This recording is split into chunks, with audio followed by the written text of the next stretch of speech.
Нийслэлийн прокурорын газраас зөнхлөн үйлдэгдэж байгаа зөрчлийн эрх судалгаа хийж, уг зөрчлийг бууруулахад анхаарч ажиллаж байна.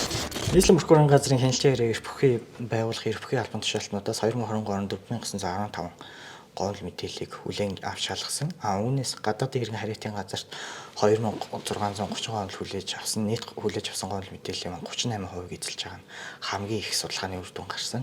Судалгаагаар илэрсэн шалтгааны нөхцөлийг судлахад ихэвчлэн зөрчлийн тухай хуулийн 16 дугаар бүлэгт заасан Монгол Улсын нутаг дэвсгэрт оршин суух үнэмлэхийг эзэмших ашиглах хадгалагч журмыг зөрчсөн. Мөн ярьсан зорилгоос өөр үйл ажиллагаа явуулсан.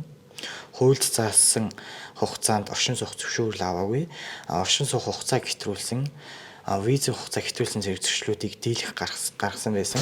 Тэгэхээр гадаадын иргэн хариатын газарт ирж байгаа энэ зөрчлийн шинжтэй гомдол мэдээллийн дийлэх нь ямар төрлийн зөрчил эзэлж байгаа юм бэ?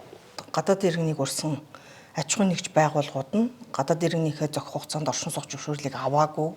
Нэг бол оршин суух зөвшөөрлийн хугацааг хэтрүүлэх, эсвэл урьсан гадаадын иргэнийхээ визийн хугацааг хэтрүүлэх зөрчлийг дийлэнх нь гаргаж байна.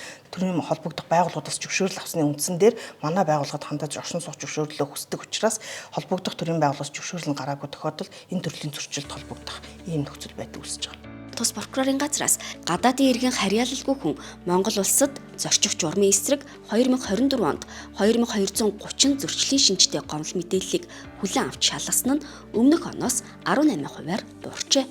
Прокурорын байгууллагаас дээрх гарсан зөрчилтөнд дүгнэлт хийж хэд арга хэмжээг зохион байгуулсан. Нэгдүгээрт нь зөрчлийн дараах гомдол мэдээллийг хүлээн авах журам зөрчиж, нэг цаг хугацаанд үйлцэн зөрчлийг тус бүртэнд бүртгэж байсан зөрчлийг таслан зохиосон. Хоёрдугаарт нь гадаадын иргэний эргэцэн байдлын тухай зөрчих зөрчлийг хамгийн их үйлдэж байсан хүн хуулийн этгээд буюу хуулийн этгээдэд нь прокурорын мэдээлэл бичиж хүргүүлсэн. Сүүлийн үед одоо энэ зөрчлийн гомдол мэдээлэл буурсан байна тий. Тэгэхээр нийслэлийн прокурорын газартаа та бүхэн хэрхэн яаж хамтран ажиллаж байгаа юм бэ? Талаар мэдээлэл өгөхгүй юу?